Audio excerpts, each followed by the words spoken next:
Hello, everybody out there. Welcome to another episode with the Small Sports Podcast. This week, we're going to be telling you all about our favorite games to watch in the upcoming Week 3 of the NFL regular season. We're also going to be recapping all the stuff that we talked to you guys about last week. Don't forget, we're going to be talking about starts, sleepers, sits, everything to do with fantasy, everything to do with bets. We would love if you could like, share, and subscribe to all of our content. You can find us for video on YouTube, all the audio platforms with Spotify, Apple, Podbean. We're also, of course, going to be doing our game streaming with Small Gaming, all of our Pokemon content with Hollow Hunters. So please tune in and check out everything. As you can see, we're a little shorter here. I'm going to be showing you Dave soon. Drake's not here with us. He had to take care of some business. So we're going to be doing it solo, just me and Dave. We want to make sure that we jump in again with our question of the week. Last week we were talking about what teams surprised you. There's a lot of surprises that came up this week. So Dave, please tell us what our question is this week. Our question of the week revolves around two absolute stud running backs. Aaron Jones and Derrick Henry. So the question of the week is, for the rest of the season, who do you want on your fantasy team? And answer that, please, with redraft and dynasty, or both. Tell us if you own one or the other. I personally do not own any Derrick Henry. I'm very sad. I played against him this week. But I do own Aaron Jones, and it wasn't enough to win me the week, unfortunately. But going forward, I would say rest of season, I'm going to want some... Redraft, I'm going Derrick Henry, and Dynasty, I'm going Aaron Jones. What about you, Luke? It's a really fair comparison. I do have Derrick Henry in the league. I was already kind of en route to win that one, but that was just like foot to neck, right. Throwing that competition down. So I definitely enjoyed having Derrick Henry. I don't have any Aaron Jones this year. Nowhere. No redraft, no Dynasty, nothing. But I think this week's question, I'm going Derrick Henry both sides. I love Derrick Henry. I love what he does. I see A.J. Dillon in the background just waiting for Aaron Jones to be injured, and I think he's a lot more competitive than the guys behind Derrick Henry. McNicholson. Yeah, McNichols, not McNicholson. I know. I always add the O-N. Yeah, McNichols is not a guy that you got to worry about in my mind. So that's where my head's at. All right, that sounds great, man. I appreciate the reflection there. Speaking of, let's jump into our small reflections from last week. Yeah. So as per normal, we'll start off with our sleepers. Drake's not here, but we'll go over his quick picks. Drake had a rough week for sleepers and for starts, but he nailed his sit. So for sleepers, he chose Zach Wilson. That didn't work out. He had 4 interceptions. Like, what happened? That was rough go. He did not look good. He reminded me of Sam Darnold seeing ghosts back in the day against the Pats, man. Didn't he get asked that in an interview as well? I'm pretty sure in a post interview, whether I don't know if it was this week or if it was last week, but somebody was like, were you seeing ghosts? And he goes, that's not funny. he shut it down, and somebody straight up asked him that. It was bad, man. Overall, the Jets didn't look comfortable in the game at all. Freudian slip. Zach Wilson was throwing lots of interceptions. Didn't look like he was comfortable with the team. Corey Davis wasn't there. Yeah, so he was a no-show. Yeah. And speaking of no-show, Jared Cook versus the Cowboys, 3 for 5 for 28. Not someone you hope he started. Herbert's just going to keep throwing the ball to Eckler, or Mike Williams. That's really what it's going to look like. Drake's start of the week was Tyler Higbee versus the Colts. Not good, Bob. 1 for 1 for 8 yards.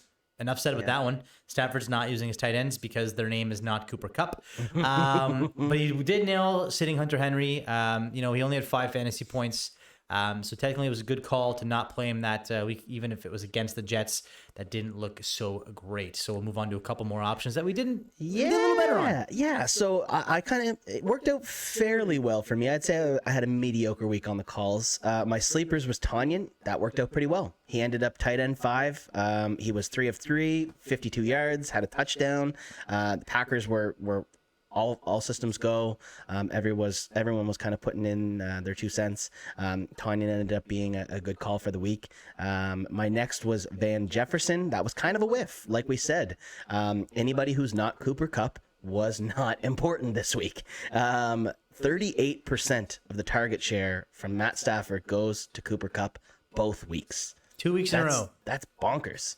Like, if you're looking at that offense, yeah, I mean, Robert Woods got a couple of looks. Higbee had one, and I think Van might have had 2 targets. Outside of that, it's just straight up Cooper Kupp. That's it, man.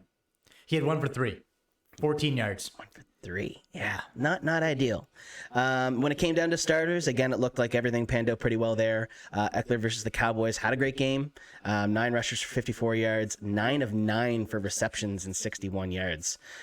So again, like you said, Eckler's getting everything from Herbert, and then Mike Williams, red zone touchdowns. That's pretty much how it works out. What is it with the Chargers and their PPR running backs, man?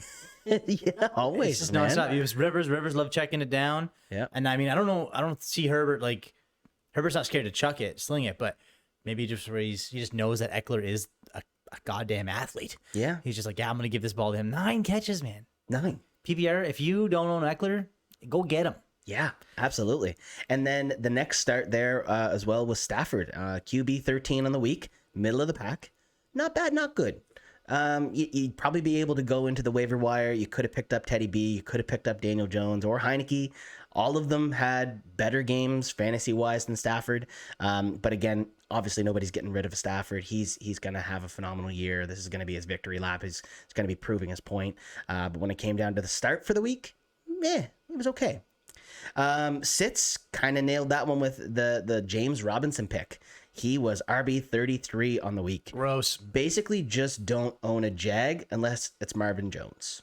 For now, I think you're right. Yeah, that's kind of my thought process looking at it, all of it. I've had Marvin Jones in a couple of leagues, and he's doing pretty well. I do have 2 decent weeks. I own LaVisca in a couple leagues, but they're both dynasty, so I'm not sweating that. I think he's going to be the overall talent in that wide receiving core at some point. But yeah, I wouldn't want to own a running back if I'm on the Jags. I just don't want to be a part of that. And like even with Etienne being out for the season, you would think that, okay, now James Robinson gets to continue to hold that offense and the rushing and not doing anything with it.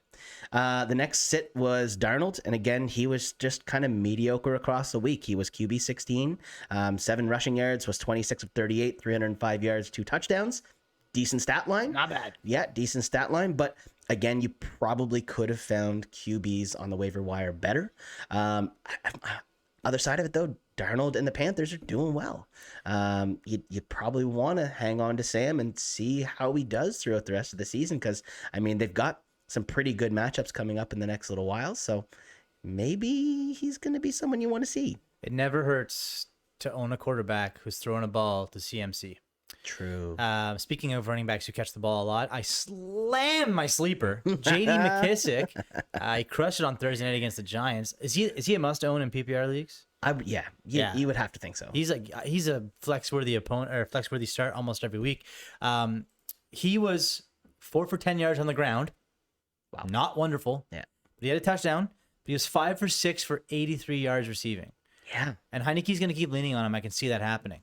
I also hit Tim Patrick out of the park too. Or sorry, I did not hit Tim Patrick out of the park at all. He was wide receiver 41, 3 for 4 for 37 and a score. But what can we expect from him going forward? You know, Sutton and Fant are both huge targets. Yeah, I don't know. I can't. That's not right. He's not wide receiver 41. He was definitely better than that. He definitely did better than that. My notes are mixed up. But still, yeah, he had a score. He had 37 yards. It wasn't like an outstanding week, but again, Sutton was catching so many balls. Like you said, Fant was catching so many balls. Javonte was really not all that. He didn't really do too much. For some reason, my TV just changed, so I didn't know what's going on there. But anyway, Sutton was able to get the job done, and Fant didn't seem to really do much. No, Fant did plenty. I'm all over the place trying to get this TV figured out. That's okay. This is to be expected with no Drake around. You know? No, we're not the guys who edit. I'm not that techie. Here we are, though. We're doing our best. No, you continue on. Yeah, Antonio Brown should not have started him. Yeah, no, and now he's on COVID list too, which is great. This was just not his week for the Brady roulette. It just wasn't. Everyone else saw the end zone. Like everyone else saw the end zone except for him. And I think Gronk has definitely surpassed my thoughts. I think he is a must-own tight end right now. 4 touchdowns in 2 games. It's a lot. Bonkers. It's a lot of touchdowns. And I told you guys to sit Cooks. I got those ones backwards because Cooks lit up. He crushed it and made me look super silly. The Texans made that game against the Browns like a real game. Yeah. He's 9 for 14 targets, 78 yards and a touchdown. 14 targets. And that came from Mills too. Half of it. Yeah. Like when I was looking back at the box score at one point in time, it was 7 receptions for Cook and then, 5 or 6 other guys with one each. So he was looking elsewhere than Cook. It was just constantly going back to his guy. I mean, he's a must start, I would think, at this point. A wide receiver 1 on a team that's normally going to trail. Yeah. And this is a guy that's always produced no matter who he's playing with, no matter which quarterback's checking on the ball. As long as he's healthy. And, he's going to keep working for a job. Yeah. So let's move on to our bets. Yeah. How do we do, Davey? We did all right. We hit on the money lines. We were eight right, 6 wrong. So, decent percentage there. And on our spreads, we had about 50% on the spreads. Some takeaways. We hit the Packers. We hit the Cowboys, the Cards, the Rams, the Bills, the Broncos, and the Browns. But we whiffed pretty hard on the Chiefs. Go Ravens. I really thought the Eagles could pull it out, and they didn't. Same with the Saints. The Saints looked so flat against Carolina. It was nuts. After coming off of such a big high of a game against the Packers. And again, the Packers, I don't know if that was the real Packers, but still having such a big boost of a game to come down so low was real sketchy. Yeah, for bets we did all right. Yeah. Hey, you know what? We're going to take it. When we get about 60%, that's what you want. You're not doing too well. You can't get them all right. We're floating above water. Let's jump into some small stories for week 3, Luke. What do you got this week, Dave? I think it's really important for us to have a quick conversation about quarterback injuries this week. Week 2 was brutal. If you started Tua, Dalton, Tyrod, or Wentz, it's going to feel bad. Sorry to hear about it. No kidding. So let's start with Tua. Some bruised ribs. They're saying he should be able to play, but he's out. Now, today, he is out. So that means Mr. Brissett, Jacoby Brisket, he's going to be at the helm, and, here's hoping that Tua can get back to health soon. That being said, I do think that with Jacoby, with a full week of, reps at the first team reps, he should be an okay start going forward. So you're telling me you're going to risk it for the brisket? God. I wasn't going to tell you that, but I just did. And thank you for that. No, I wasn't expecting you to actually say, well, given the opportunity to practice. No, he's not. I'm not starting it. No, don't start him. No, but I'm saying the Dolphins in general, they have an okay matchup this week, and you'll see later as a little bit of foreshadowing. I might be on the Dolphins this week. David, I may be. Tell me more. Dalton. Andy Dalton, ankle issue. Not 2, just 1. He's no Wentz. But Justin Fields needs to show what he can do, Yeah, he's getting his first official start. Andy Dalton is officially out. It's time.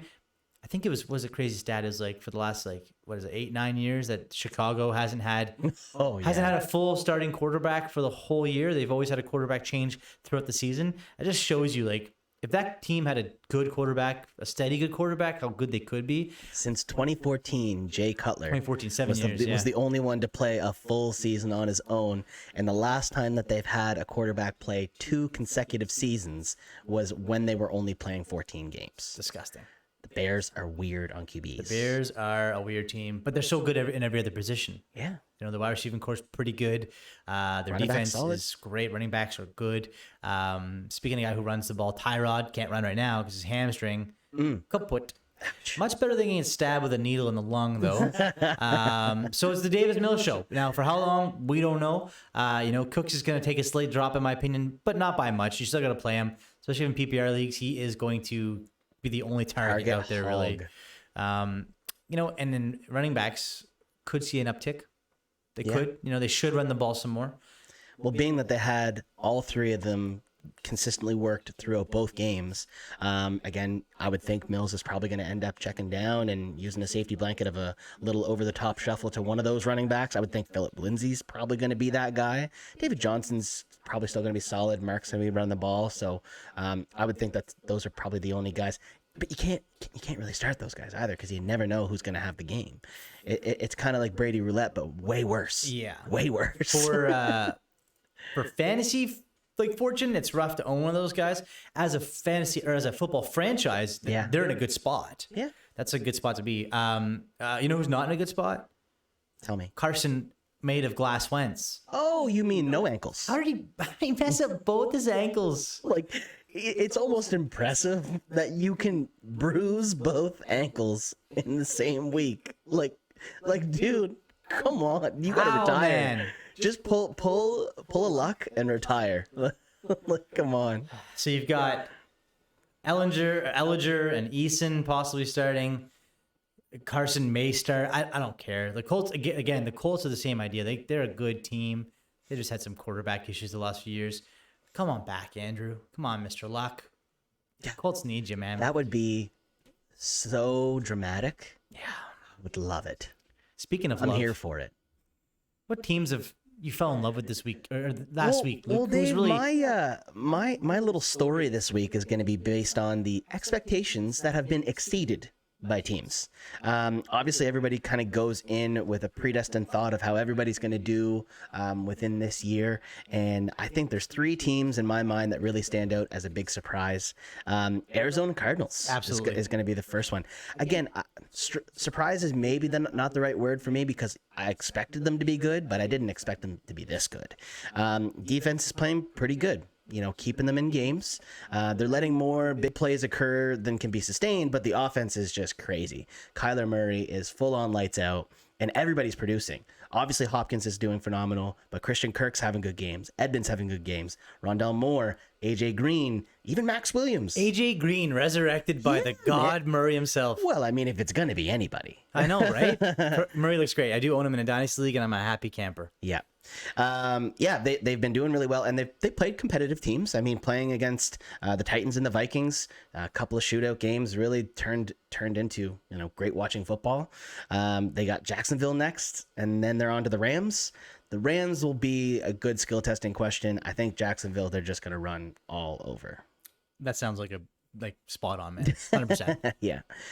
Next team, looking at the Panthers. Defense has looked phenomenal. I mean, the front line anyway. They're doing incredible, even though the offense is still kind of figuring each other out with Sam Darnold.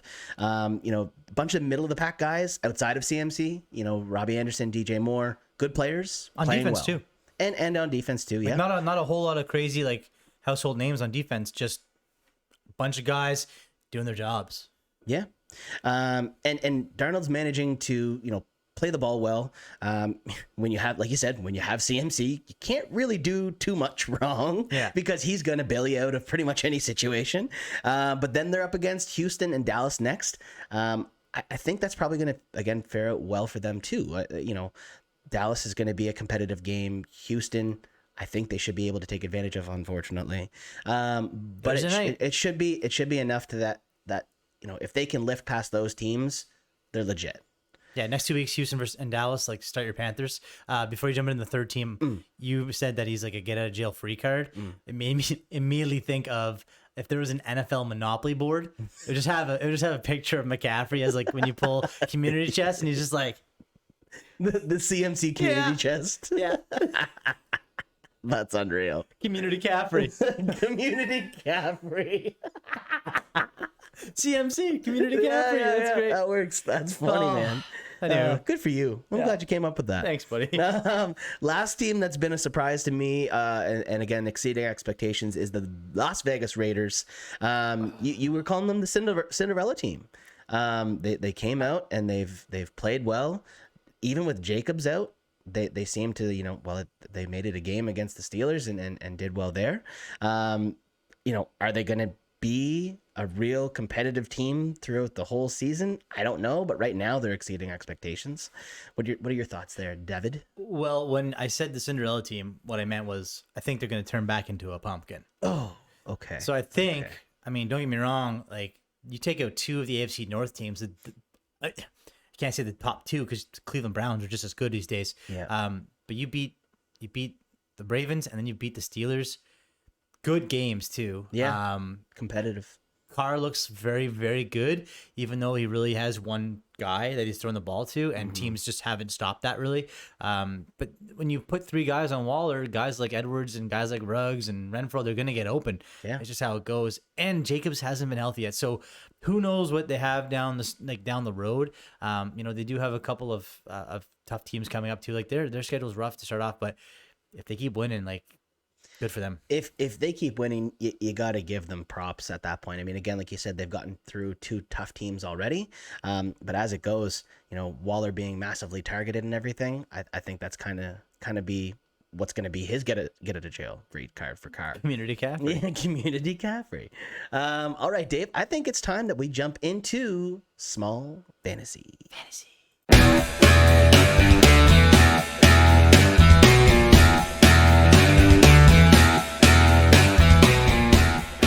Okay, David, we are going to start with small fantasy, and I'm going to start with my starts. Your starts and your sits. What are starts and sits, Luke? Yeah, well, my first start is going to be Chris Carson against the Vikings. Chris Carson running angry. He always does. Yeah. He always does. And again, you're on an on-fire team with the Seahawks. Russell Wilson's been absolutely killing it. But again, against the Vikings, he looked, good. Their defense wasn't great. So I think against the Vikings previously, he's done really well as well. You can't ignore a good game between those 2 teams. Obviously DK and Lockett are going to be big guys when it comes down to, Russell targets, but they're going to have to run the ball, and I think they're going to get up, and I think they're going to be able to run pretty hard too. So I like that. Thoughts? That's a good start. The Vikings defense this year has been abysmal so far. I think they're 30th overall. Like there's the Jags are behind them, and someone else, I can't remember who. Right. Maybe it's the Seahawks or Titans, one of those 2 teams. But with Lockett and DK running those routes and catching those deep balls, you can't stack the box against Carson. Yeah. So he's gonna be definitely tough to start. So I think it's a phenomenal start. Yeah. Who's your contrary pick here? This one kind of hurts my soul. I'm unfortunately going to say that we're going to sit Antonio Gibson. Ooh. I own Your him in hero. a couple of leagues. He's a phenomenal player, and it kind of hurts to say, but obviously Washington is going through some stuff right now. With J.D. McKissick being the guy that they can lean on when it comes down to passing, Heineke's going to go to him, and they're going to be playing from behind him, in this game against Buffalo. It's inevitable. The Bills have come back alive, I believe, after the week 2 win, and I just don't think Gibson is going to get the opportunities. And of course, Terry McLaurin's going to be there to get targets as well. So when you're looking at the other guys who have the better opportunity to produce, I just don't see Gibson being able to do it, unfortunately. Yeah, out of those 2, I'm definitely going to choose Carson over Antonio. Yeah. That being said, if you own Antonio Gibson, obviously so far you've been pretty disappointed in fantasy just based off his draft capital. He hasn't stayed healthy long enough. But that being said, after this week, which I think he should struggle, I'm with you, Luke, he should struggle against Buffalo. And because the defense is good, but also because J.D. McKissick should get a lot of the work based off of playing catch-up, that's when you go and you try and buy him. Because owners of him that don't take the time and watch our podcast or watch other podcasts and really have an idea of how fantasy works, they're just going to give up. They're going to he was next in my queue on the draft, so I drafted him in the 2nd round, and he was my 2nd round pick. What a waste. Sure, you can have him for a guy that's outperforming, and really milk that as you can down the road, right? So both these guys are projected about 14 points. Yeah. So you think that Carson's going to have more than Gibson? One versus the other, I think Carson's got the opportunity to exceed that point expectation. I think Gibson's just not going to get there. I'm with you. David, I think you're up next. Tell me, what are your starts and sits? Well, I'm gonna go. I'll do my receivers, and then we'll jump back to you doing some tight ends. I think Sounds good. How's that sound? So I think my start of the week is Mr. Allen Robinson Allen for the Chicago Robinson. Bears, and he is at Cleveland. Nice. If Brandon Cooks can do it, Allen Robinson can do it. Okay. Seriously though, this is Justin Fields' first game starting as a quarterback for the Chicago Bears. It's exciting time for Bears and football fans alike. No one wants Dalton in there right now. Fields says he's ready, and I hope he is. And if he's going to win this game, he's got to rely on his feet and those sure hands of Allen Robinson. I think he's going to put up double-digit points. Yeah. I mean, Allen Robinson, phenomenal. Fields coming in, wants to prove himself. Again, the Cleveland Browns, should have good defense, but at the same time, it's been a competitive game in both of the games they've played recently. So, like you said, give him the opportunity. I think he's going to excel. He's probably going to beat his projected points of 14. Absolutely. For my sit of the week, just so everyone knows too, in our starts and sits of the week, we take two guys in the same position that are projected the same points, and we split them up into who's going to do better over the other. Mm-hmm. So in this case, we also have this hurts me, AJ Brown. Yeah. Tennessee Titans. They are at Indianapolis. Man, AJ Brown was like, he's my hero. Like, what happened? He can't catch a ball. He's a Superman, but he's just not. I think just the Titans are struggling. If he didn't drop like 6 of those 8 passes that came his way, so many, the Seahawks would have just been murdered. By the Titans. I love AJ Brown more than most fantasy owners, and I can genuinely say that. But I am not relying on him until I see him back to his dominant self. I hope I'm wrong on this one. I hope he just comes back, and I hope he's not a sit. But right now, against the Colts, you would think that they're probably going to end up getting up, and it'll just be the Derrick Henry show again. So will he lose the opportunity to exceed his points? I think you're probably on the right there, Dave. You probably are. Yep. And speaking of being right, who are you starting for tight ends, Luke? Well, I don't know. This one doesn't really make me nervous because we were right about it last week. We're jumping in with Robert Tonyan. Yeah, we had him as a sleeper last week, didn't we? Yeah. So now he's moved up to start. Now he's not just a sleepy boy. He's a start. Now that the Packers are back, Niners, they're playing against the Niners. The Niners defense has shown some weakness in the tight end position. So I think you'd be silly not to give him the opportunity. He's going to be a goal line kind of guy. He's going to be somebody that you can find in the red zone. Obviously, when you're going to be giving that much attention to Devonta Adams, who's now had a resurgence as well, that's going to leave Tonyan open, and I think he's going to be a good safety blanket for Mr. Rodgers. Yeah, he should get in the end zone again. Yeah, he should, and that's what you want out of a tight end when you're starting a tight end in fantasy.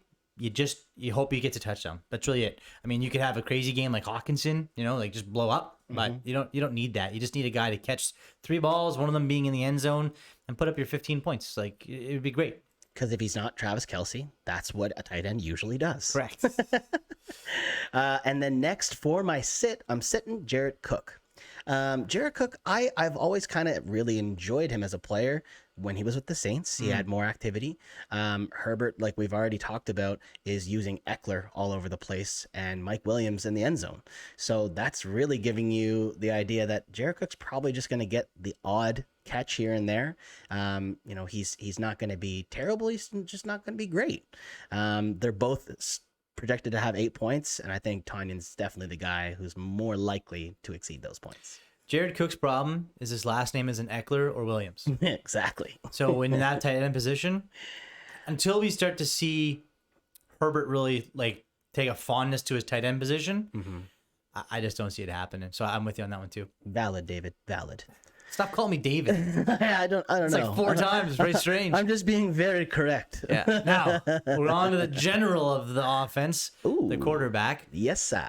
Tell me what you got. I went with a couple of quarterbacks that weren't exactly they're definitely waiver wire material. Not everyone's going to own them unless it's more or less dynasty. Sure. So if you don't have these guys, pick up my start of the week, Sam Darnold. The Panthers at the Houston Texans. So the Texans are playing way better than anyone expected, so congratulations, Luke. Thank you. This we cannot deny. But the Panthers D is playing with out of this world. Their front four they're monsters right now. So they're going nuts. So you'd have to expect that the Panthers should have time of possession for 65+% of the time. Sure. Which means they're going to score. And I think that CMC is going to get him a touchdown, maybe 2. And then you got a few of those, pretty good receivers out there that are going to catch a couple too. So he's really seemed to do well with both Robbie and DJ. So I think Robbie Anderson's, obviously going to be somebody that he can find. DJ Moore's quick guy. He's going to be able to get down maybe for a nice big long Lockett style catch. You never know. We'll see. I think it's a good call. This is not even close to being in my notes, but this made me think about something too. Curtis Samuel, obviously with the Washington football team, he's been injured, hasn't been able to play. Right. If he was still with Carolina, would that just would that bump Darnold? or would that maybe hinder him almost, not being able to focus on just the two main receivers in CMC? Because he hasn't really touched his tight end at all. No. And I mean, Arnold hasn't got the ball much. No, but at the same time, their tight end is not super extraordinary or anything like that either. I think throwing Curtis Samuel in there would kind of just make it too much. Sam's already in a position where he's got to learn the new offense, learn the people that he's with, and rely on who he thinks he can rely on. If you throw another guy who's in there competitive who wants the ball, maybe he's going to end up forcing too much in too many places. Well, that's just my thought. That's fair. I like it. This week, someone who's projected also 19 points, which Sam Darnold has projected. I'm sitting your boy, Joe Burrow. Not your boy. I don't know why I say he's your boy, but not me. The Cincinnati Bengals quarterback, they are visiting the Pittsburgh Steelers. The Steelers are a good football team. The record doesn't really indicate it. They're 1-1. But they're well coached and their defense is solid. Burrow is a young talent. I like watching him play. And I think overall he's going to have a good season, but this upcoming game is not going to reflect his season overall. It doesn't reflect my wishes and my ideas of how he should play. He's probably going to get hurried. He's probably going to get sacked. And I don't see it. I don't see it going super well for him. I don't know that the O-line is going to be able to compete with that defense. That's really what it boils down to, is that defense is tough. They're going to be coming at him angry. The O-line's not enough to really excel, I think. So, I think you're probably right. That's some good starts and sits right there. Yeah. So next, we should get into some sleepies, Dave. Some sleepers. So next, with the sleeper, I will start off with a tight end sleeper. And for me, it's going to be Dawson Knox. Now with the Bills coming back to life, with Josh Allen getting a little bit more confidence under him, I think there's definitely opportunity for Knox to come out and exceed his points. He's projected for 6 points. Okay. So not a large expectation, but again, with Steph Diggs being, obviously the popular ball hog there, I think Emmanuel Sanders was next in line for targets. I think Dawson has the opportunity to get a few of them himself and probably jump into the end zone. So that's where I'm at, Dave. What do you think about it? I want you to tell me. I could see Dawson Knox being a sleepy guy. Sleepy guy. He should take a nap in the end zone. Yeah. 100%. I'm with you. Yeah. And then my next sleeper is going to be a wide receiver. And the wide receiver that I'm calling for a sleeper this week is Zack Pascal. Nice. He's found some success already so far. Unfortunately, Wentz being wishy-washy and who's going to end up starting at quarterback may really give me some pause on this. But I think against the Titans, who have not been an outstanding team to play against, there is definitely the opportunity for Pascal to do well. He's found the end zone. They're probably going to be covering Michael Pittman more than Zack Pascal. When they gave him some freedom there last week, Pascal scored.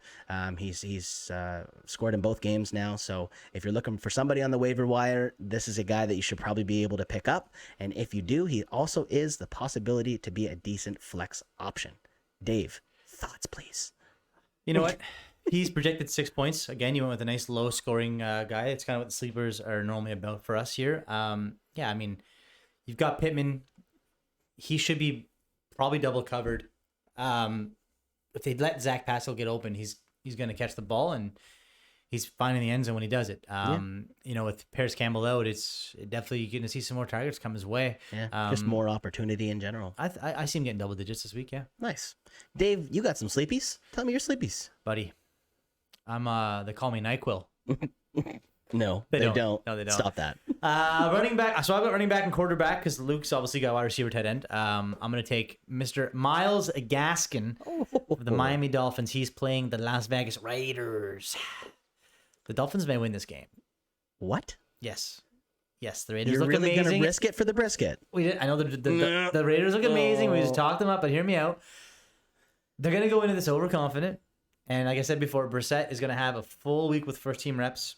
I think this gives him the confidence that he's going to need to get going. And to win this game, they're going to need Gaskin. Mm-hmm. So he's scheduled. He's projected 12 points. I think he's going to have a really good week. He's projected 12 points. You're going to call him a sleeper, and he's going to exceed. Dave, you're risking it for the brisket. That's what we're doing. Oh. Whoa. Any barbecue companies out there are ready for a sponsor? I do absolutely love brisket, so please Please help me out. Yeah. Give me the next one, David. Speaking of a guy who can cook, I don't know if he can or not. Oh, come on. He cooked it up on Thursday, though. Wow. Danny Dimes, Daniel Jones, the Giants, they're hosting Atlanta. Anyone who's watched any of these episodes so far knows that I am not a fan of Atlanta, but against them every time. But Danny Dimes has shown that he's not just a waiver wire wonder, and that was against Washington when he did that. Now, don't get me wrong. On Thursday, I do believe with the eye test, that was probably the best I've seen Daniel Jones play. But I think going forward, he should get a lot of rushing yards. I think he had almost 100 against Washington. Atlanta's not going to be any better than Washington. He had 95 rush yards. Okay, so I was 95 rush yards against Washington. That's crazy. So with no Saquon. Well, I mean, Saquon was there. He just wasn't doing anything. If you have Daniel Jones, start him. If you need a quarterback, go pick him up. He's projected 21. I could see him having a 25, 20 to 30 point game. I mean, you start everybody against the Falcons. That's kind of the rule of thumb at this point. That is the rule. Yeah, indeed. So, David, now that our fantasy segment has finalized, I think we should get on to the spreads. Small risk, big rewards. Oh.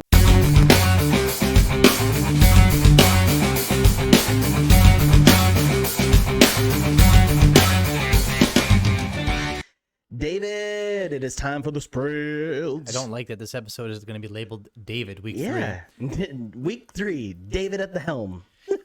Now, this is going to be tough for me. I'm going to try and shimmy, angle shake a little bit here because I've got what I had from yesterday. Oh my, how things change. So some have changed, not all. Game 1, Thursday night preview. We have the Carolina Panthers on road, the Houston Texans. I don't like that they are going to be a primetime game. I don't want that much focus on Houston. It's just, yeah. I've been proud of the way that they're playing, but it just makes me nervous. Get after it, Dave. Tell me how that's why we're taking Carolina. The visiting team, I had their 1.22 payout, so it's they're obviously quite favored. The spread is moved from 7.5 to 8. I think you're going to take the visiting team money line. You're going to take the visiting team spread, and you're going to take the under of. It moved from 43.5 to 43. Yeah, you take the under. Yeah, both of these teams have not been absolutely excelling in scoring lots of points. Right. Again, like we said before, Panthers defense pretty strong. We've got a new quarterback in Mr. Mills, so you're probably right. I think the under is probably pretty fair there. That'd be my call too. Sunday, 2:00. Let's go. This is going to be a shellacking. Your Arizona Cardinals are on the road at Jacksonville. I had 1.26. It's moved up a little bit. Nothing crazy. This one's pretty easy. You take Arizona money line, you take Arizona spread, and you take the over. Wow. Arizona's just playing just across the board. Yes. Jacksonville is not good. Arizona is very good. I just think it's I just think it makes sense. All right, Dave. That's fair. Atlanta versus the Giants. So you're slamming Atlanta. I'm just kidding. Don't do that. That being said, I never bet for Atlanta. And in my notes, I have the Giants picked. But I genuinely do not feel like who has the right to say that the Giants are a favorite right now. Yeah. I don't like it. I'm not going to personally bet on this game. If I were, I would genuinely go against my normal practice, and I would actually put money on the money line for Atlanta. Whoa. Yes.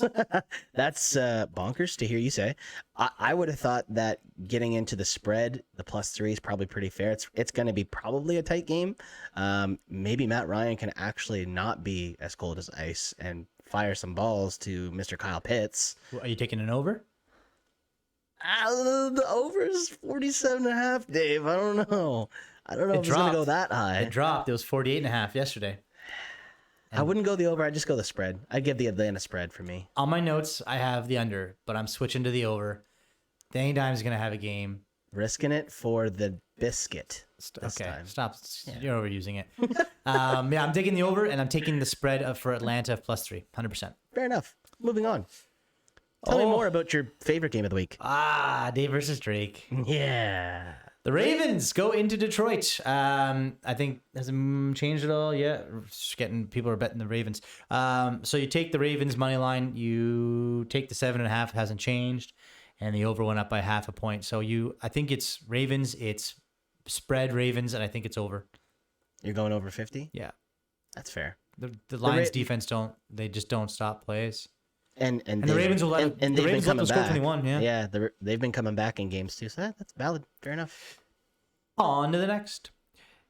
The Bears. The Bears Are going into Cleveland. So the money line for the Bears is so juicy. But I'm not gonna take it. I'm gonna take the Cleveland money line. It's still sitting at 129. Okay, so it didn't change. But I do think that's too many points. Yeah, I think that's too many points. I think this is like a 5.5 or 5-6 games difference. I'm gonna take the Bears spread, and I will take an under in this game as well. Take an under at 46. I'll take an under at 46. This is gonna be like a 21-17 kind of game. Okay. Yeah. Okay. Cool. All right, so we've got Cincinnati on the road against the rival Pittsburgh Steelers. We're still sitting at 1.5. No, it's gone up to 1.57. Okay. That's definitely a Pittsburgh call there. I'm putting money on the Bengals. What? Bengals money line. That's a juicy money line. They beat the Vikings. I think they can beat the Steelers. This is a division game. They always play well. I don't think Burrow's going to have a good game, but I don't think that Big Ben and company are going to have a good game either. So you're going across the line for the Bengals. I would take across the line, and I'd also take the over. Wow. Yep. Okay. Safe bet, obviously. Yeah, I don't necessarily agree personally. I think that the Steelers are probably going to come out. They're going to win. I believe that they'll likely win. The spread is looking at they'll likely win, but that's not how you make money. Yeah, but still to be able to make money, to not absolutely go out and lose. Having a 3-point spread, I think it's probably a good chance that they win by a touchdown. Personally, ooh, look at you getting juicy. So yeah, Dave, that's my thoughts. I think it's Pittsburgh. All right, you continue on and tell me different. Next up, we have the Colts on the road to Tennessee. Tennessee is getting really super favored here.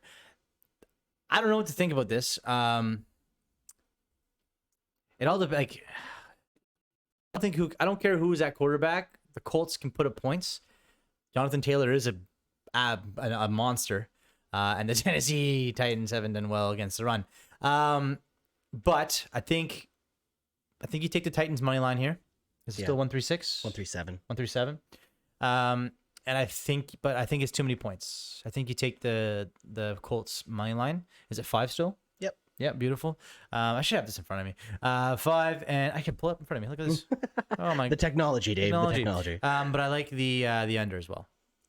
See, I would think the over. The over, yeah, sorry. I would think the over. Yeah, I have the over. I think the over is fair on that. I think 48 is a fair amount of points to see both of them go. I mean, man, Derrick Henry might be able to score 48 points. Like, honestly. God, so good. He's so good. Yeah, you're probably right on that, Dave. You're probably right.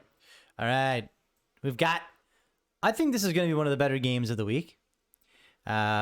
I'm still pulling this up here, so hopefully The Chargers. Are they still 3.34? It is 3.31. Okay. From 3.32. So it's just a slight change. And then, Dave, continue. Tell me what you like. You know that Patrick Mahomes has only thrown for 300 yards one game out of 5 against the Chargers, and he needed it overtime to get there? That's a cool stat. I like that. The Chargers keep it close. I think you take the safe bet is the Chiefs money line, but I do like the Chargers spread. 6.5. I do, yeah. Cool. I think this is a 3-4 point game, and honestly, at the end of the day, the Chargers could get a win. The over under went down. It was 56. It's now 54.5. I know there was an injury we didn't hear about. Maybe it's just CEH's underperformance. Yeah, perhaps. Possibly. I would take. I'm sitting him I'm sitting him for Tony Pollard this week. That is very much a risk. Yep. But in I think in this one, Dave, you're going to be surprised to hear. I think at 54.5, you got to go with the over there. You're taking the over. That's going to be a sling fest. The Chiefs don't know how to play defense. Yeah. The Chargers do. But then it's Patrick Mahomes and Kelsey and Hill. Yeah, it's gonna be a slingfest. That's gonna be a battle. I hope it's as good of a game as it was last Sunday night. Indubitably. David, what's our next game? David says it is the Saints at the New England Patriots. Okay, this game I don't understand. I don't understand how the Pats are getting this lay. Like, that doesn't make sense to me. I'm just pulling up here on the real one now. So we've got still 1.65. It's still the same, yeah. 165. So, like, what do you mean they're getting 1.65 at home? It's like, I know it's the Patriots, but like, I don't care. This is Saints. Not this Patriots. This isn't the Brady Patriots. No, like, this should be a pick 'em. Yeah. Saints money line is money. Yeah, it is money line, and you take the spread. Take the spread, and I think you go under on this. Mm-hmm. No, maybe over. I take it over. Yeah. I switch. I'm switching immediately. It's 42.5 now. Was 41.5. 42.5. I'm going over. I'm gonna go over. That's a fair over. Yep. I like it. Good and job. We have a couple more afternoon games. We've got the Washington football team taking on the Buffalo football Bills. They just they need to change their name now. Like, I'm sick of the football team. This is crazy. I hate not being like, I can't just call them the footballs. Like, it just sounds stupid. You know what I mean? Like the Bills and the Broncos. Like, I just can't say. I can't say the Washingtons. Like, they just sound just stupid. Fix it, Washington. Yeah, like Edmonton came out and changed their name to the Elks. Cleveland changed their name to the Guardians. They just came out with a name and it was done. They didn't drag it on for 2 seasons and make merch about a football team. They're all football teams. Stop it. Be better. Anyway, continue. This game is Buffalo across the board. Yeah. It's the money line, it's the spread, and it's probably the over. The money line, the spread went down significantly. The spread was 9.5. It's now 7.5. Yeah. The spread isn't easy on Buffalo now. At 9.5, I would have thought about it. Same. But 7.5. I'm pretty sure I have it highlighted for. Yeah, I did have it highlighted for. Are you going under here though? I'm gonna take an over actually. Yeah, 45.5. I think that's pretty fair. I think the over is not too hard to hit. Yeah. Miami Dolphins at the Las Vegas Raiders. Nice song, David. 266. It's still the same. Perfect. I can use my spread. So, smart bet is the Las Vegas Raiders money line, and probably also the spread. I like the under. You don't like playing smart games, Dave. No. You'll see later that I'm gonna put $10 on a Dolphins money line just because I think they can do it. Just to see if you can make some dollars. I want to see Cinderella turn into a pumpkin. Cinderella turned Derek Cinderella. I want to see him turn into a pumpkin. 4.5 spread, I think, is pretty easy for the Raiders to take. I do like the under there, 46. I think that's pretty fair. I think, especially with Brissett coming in, he's probably not going to be the guy who is going to go out there and sling the ball. Gaskin's going to probably get a touchdown or so, maybe, but he's not going to be the one that puts up all the points. Get Darren Waller on your team. Holy. But good luck getting Darren Waller on your team. Yeah, it's true. Right? All right, we've got the New York Football Jets. Can you stop? Well, that's actually what the New York Football Giants. Yeah. But I like to throw it in sometimes to the Jets because just make them feel like they're a football team. They're not. Not this week, I panic. That being said, the spread hasn't changed a whole lot. It's not the Jets. It's the Denver money line. Is the spread still 11.5? The spread is 10.5. Now you take Denver on that one. Over 10.5, eh? Yeah. And I think it's an over. Over 41, yeah. Yeah. I think Denver's got the opportunity to jump in there, score a bunch of points. The Jets will get a couple touchdowns and a field goal, maybe. 100%. Is Corey Davis back this week? He should be. Should be back. I hope so. That gives an opportunity to maybe see some scores on the other side. All right, this is going to be a good game. This will be probably one of the games I watch in the 5 o'clock. Seattle always really gets like the 5:30 game. Never at 5 o'clock. They get 5:30. It's weird. Yeah, it must just be their time zone. Well, they're in Minnesota. Oh, yeah. Anyways, Seattle's in Minnesota. Seattle, like, this is a pick 'em almost. Like, this is really tight. Is it still 1.81? No, 1.86. So I think, I think the payout for Seattle is just awesome. I think you just take. I think the money line for Seattle's there. I think Minnesota's a good team. I think Seattle is susceptible sometimes. I think that Seattle's a better overall team. I think they have better weapons, and they should run all over them. Minnesota's defense has just been bad. Expect a big DK game. Expect a big Lockett game. Russell Wilson obviously behind, and Chris Carson. This should be a shootout. Their over's 55.5 for a reason. Yeah, I'm taking the over. Yeah, I would take the over. I think this is going to be like 30-something. Yeah. Like you said, it's just going to be lights out in there. So you're with me on that one? You think the Seahawks money line? And I like the Seahawks for the win. I think they win probably by a field goal. Yeah. The 55 and a half is big, but I think it's a 30-something game. So yeah, I think that's pretty fair. All right, the game of the day probably. This is America's game. This is your Tampa Bay, your Super Bowl champion, Tampa Bay Brady's. The Tampa Bay Brady's. At the Los Angeles Rams. These are probably your two favorited NFC teams. I'm excited for this game. It's a good game. Yeah. On my stat sheet, Luke, you'll see I have all 6 boxes with a highlight. I think the only safe bet I would do is I'd actually take an under. I don't think that the offenses on both teams are so great, but the defenses on both teams are so much better. The lines have moved a little bit on the money lines, and then it went down a half point in the over-under, and I don't want anything to do with any of these bets. Like, all of these bets are just nerve-wracking because they could absolutely go one way or the other. There's no guarantee who wins here. If you put a gun to my head and tell me to put a bet on 1 or 2 of these squares, I'm going to take the under, and I'll take Tampa Bay money line. 1.78 is a nice payout for a championship caliber team. If you put a gun to my head, I'm going to be a risky dum-dum and probably go for the Rams money line and the Rams spread. Because it's just 1. So if they win, then I think I'm right. Fair. Sunday night, waiting all day for Sunday night. That is probably the worst rendition of I apologize, I've ever Carrie. heard. Okay. Honestly, I think first and foremost, I want to say thanks for everyone for sticking through and hitting our picks. Let us know in the comments below what you think we've nailed or what you're going to make your bets. If you come up with a bet that I think I love, I'm going to put some money on it. But yeah, Sunday night game. Yeah. Green Bay Packers Great at game. the San Francisco 49ers. The payout for the Packers is way too good to not take the moneyline Packers here. Oh, yeah. I'm taking moneyline Packers. I don't know why San Francisco is favored. They're at home. Yeah, but the Packers are real now. The Packers lost the Saints, though. Yeah, but the Packers are real now. I understand, but this is why it is the way it is. Yeah. That's okay. I'll take the money. I'm going to take moneyline Packers. I'm going to take spread for Packers, and I'm probably going to take the over too. The over's 50 now. Yeah, the over's there. The over's there. The only thing that would kind of make me a little nervous about taking the over is, will the Niners offense be able to excel? I mean, Debo probably, Kittle probably.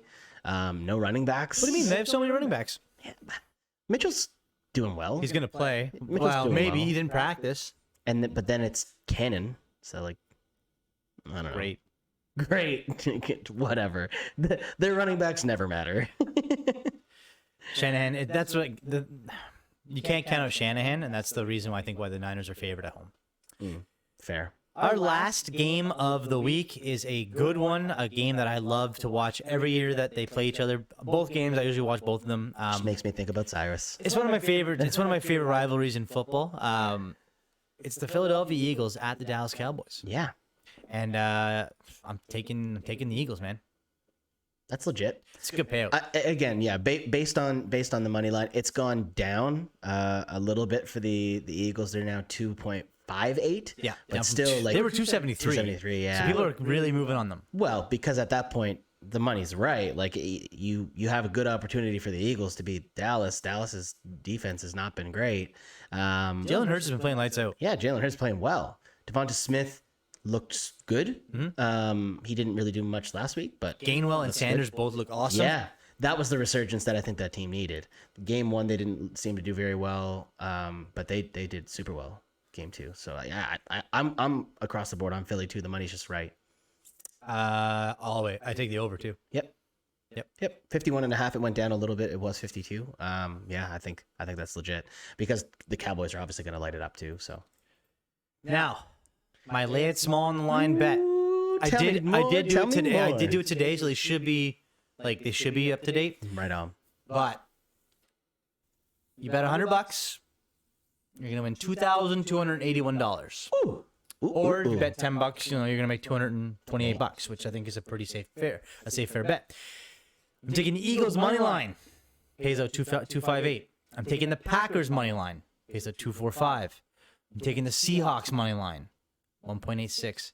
I'm taking the Bills and Washington under at 1.94. Under 45.5. That under is a little risky. Mm-hmm. That under is a little risky. I think with the Bills being what they are, I think they have an opportunity to come out and kind of explode. But, Washington maybe being in a little bit of a slump. Could be I'm right. the opposite. I wouldn't worry too much about the Bills blowing up. I would just worry that the Washington footballs, change your name, the Washington football team can't score. Yeah, that'd be my worrisome for the under. But for the under or for the over. Yeah, I'm taking the under here for sure. That's a good bet. Like it kind of feels like all of those definitely have a great shot at hitting. So that's money. That could be like money in people's pockets. That could be money in our pockets, Dave. It's going to be money in my pocket. Ooh, you're going to do it? I've already done it. You're going to risk the whole biscuit? Not $100. Okay. I put $25 down. Nice. Yeah. Okay. So take a quarter of that. You're putting your money where your mouth is. I did. I appreciate that, Dave. I did that. I do appreciate that. I think it's time to wrap it up there, big dog. We are done the episode. We've got everything out that we needed. Again, as Dave said, everybody, please jump into social media, answer our question of the week. Who are you keeping? Is it Aaron Rodgers? Is it Henry? If you were to redraft today, Aaron Rodgers, Aaron Jones. Aaron Jones, yeah, sorry. Aaron Jones, Derrick Henry. What is going to be your choice? We'll throw it up on social media. Make sure that you like, share, and subscribe on everything that we do and all platforms. Please and thank you. We hope you enjoyed the show. Yeah, more importantly. Yeah, absolutely. We're doing it just him and I, just Dave and I. Yeah, me and the gang. Me and the gang. The only gang I have You're is the Dave. gang. All right, everybody, we are signing out. Thanks again.